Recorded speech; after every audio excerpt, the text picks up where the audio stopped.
His name is Nicholas Kende Balanthazi, but you know him better as Sneeko. He is known for all the wrong reasons, for very public and furious beefs with other influencers, for racist comments, and for vicious misogyny. Yet he has managed to maintain an engaged and loyal fan base through it all. Who is the real Sneeko? Let's dive in. Born in New York City in 1988, Sneeko joined YouTube at the age of just 15. Like many other streamers, he started his journey playing computer games. He was mostly known for playing Call of Duty Black Ops 2. But even then, there was something different about his content. Between sniper shots and kill streaks, he dropped philosophical bombs that left viewers questioning whether they were watching a gaming channel or a teenage Karl Marx.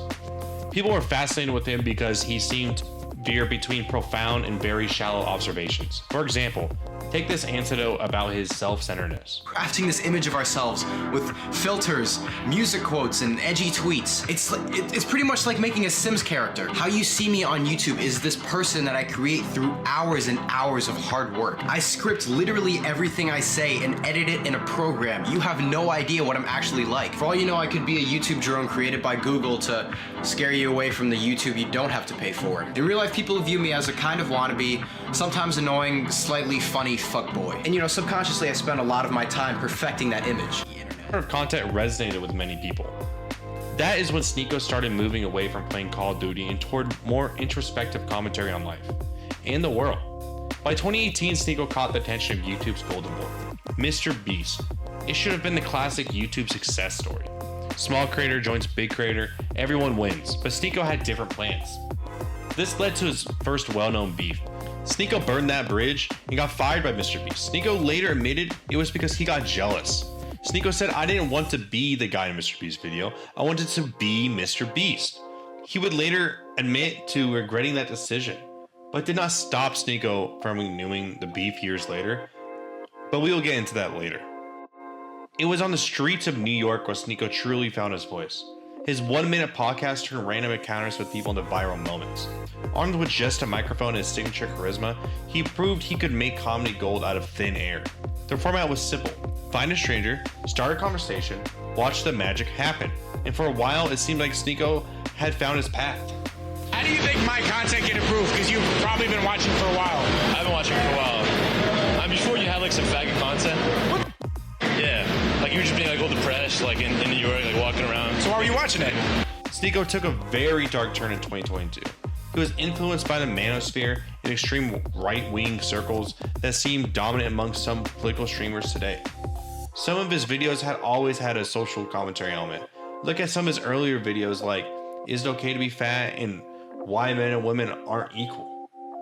Gone were the carefully edited videos replaced by raw, unfiltered streams where his new catchphrase, "Wake up! Wake up!" became both a rallying cry and a meme. His intensity dialed up to 11 and his audience couldn't look away. Come back to reality! Get off of TikTok! Get off of Instagram! You're so stupid! You are so stupid! Miami became his new playground. Joining forces with Fresh and Fit, he dove deeper into the manosphere content that was reshaping his brand.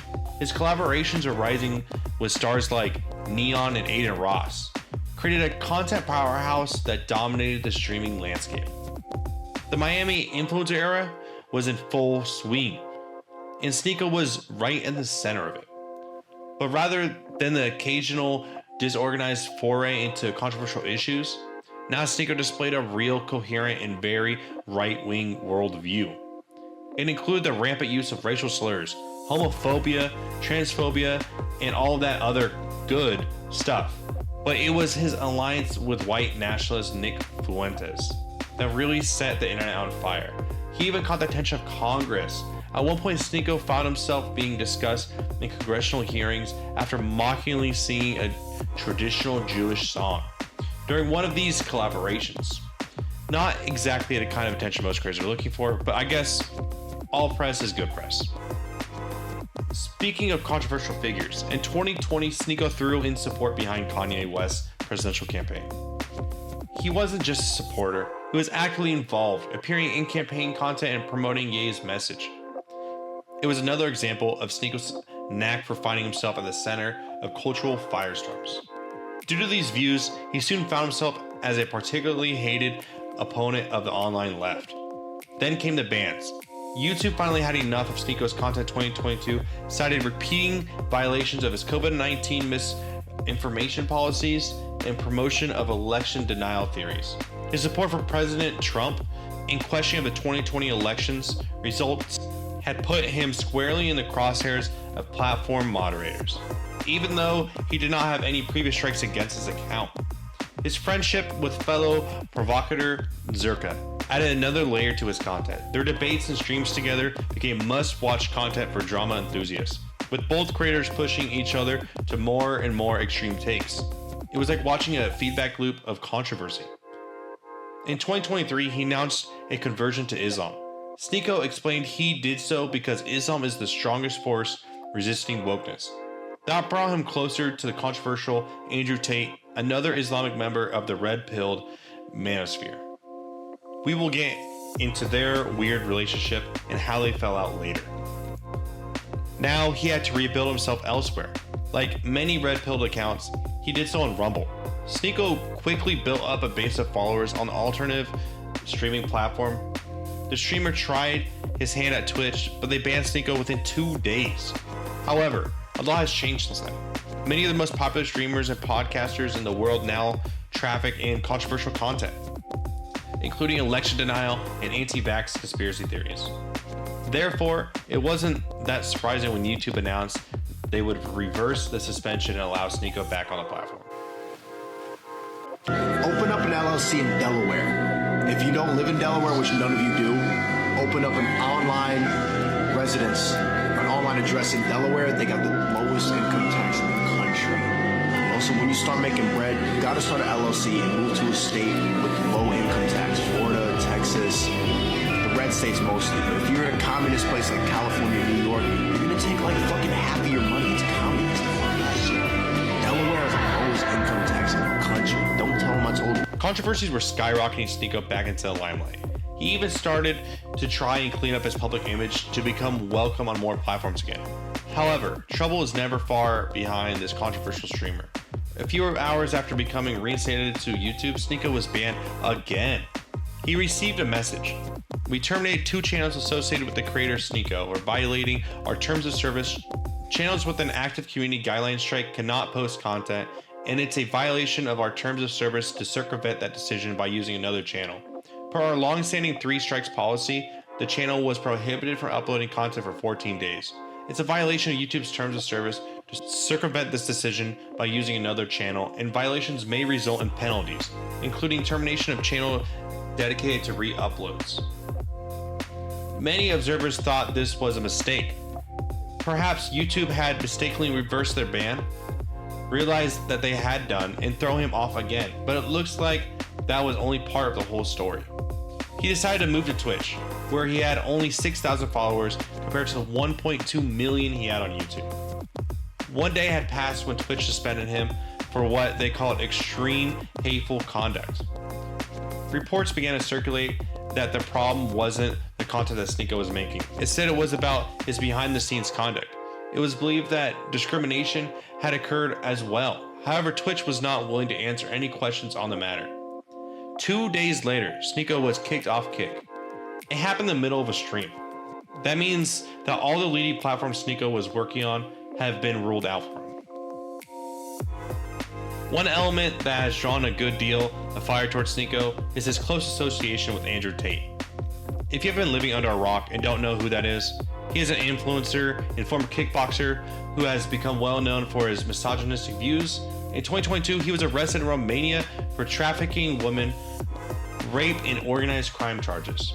The duo has a lot in common. Both are Muslim, with interesting takes on that religion. They also appeal to a particularly right-wing, primarily male demographic. Of course, that can also lead to people fighting over who will be the alpha dog in a particular pond. But the 2 friends fell out quite publicly.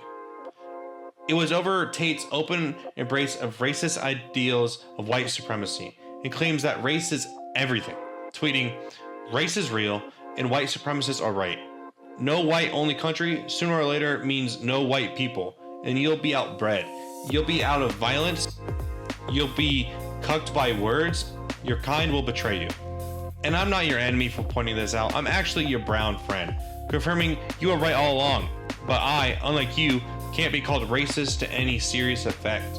But race is real, and white supremacists are totally right about this. No white-only country means soon there will be no white people. You'll be outbred, you'll be out-violenced, you'll be cucked by words, you'll be betrayed by your own kind, and I am not your enemy for pointing this out. I am your brown friend. Sneeko argued that thinking that race is all important goes against the principles of Islam, which it does. However, he added, for some reason, that Tate's opinions meant he may as well be Jewish. This is what it looks like when racists argue, folks. Sneeko added more intelligently, it's not totally right to believe in a supreme race. That's everything that we're fighting against. The root of all evil stems from a superiority complex of a race. Let's get to the tweet. Sneeko supposedly had something to say. He said I wasn't a real Muslim and called me a Jew, so he had to get a bit of smoke. That was when Andrew revealed that the two had not been talking for years.